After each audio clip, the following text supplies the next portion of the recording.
Dax Production.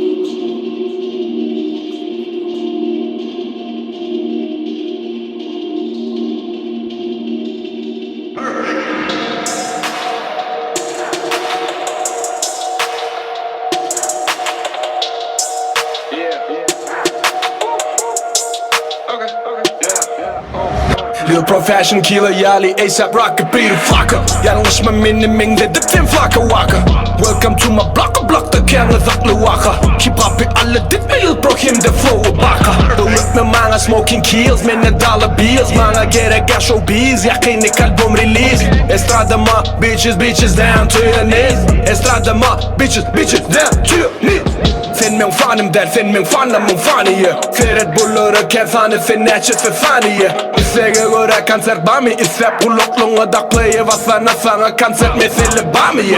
Hon men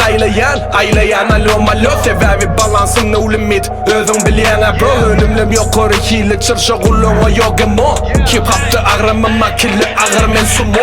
18 plus empatri format film Lil problem teve görmedik zaten gör ya bu beat Men dur görüm hiç kimi yönü olur mana seyredip dur Men pull düşüm hiç kimi yönü bu balalarını seya pull Bilen o kille deneme bolyanını bu gözürümün neme göryanını Rap diye vadı koçuda göryadılar avra için bulur toy sov yapılı Senin oğulların özünü bilen o pullun iyisini alması da gelen o pulluca MC'ler yukarıda gönün o Yerin aşağının hiç kimi görüm o Kimi zaten gücümüzde bitti bize yoktu pro Çırıcı oğlun çıkacağını ki bize alo Sen söylediğini gözümü on yanını Lil Pro Mana tonne da bolmacak flow Disin bolmacak flow Ha hu Getsene de ha hu Gep pullu de fast flow Mesele de ha hu I'm the guy Beni görene sen yüzüme sil Pullu çoğunun çıkı siyasi Your niggas and ULT Tell them except the ULT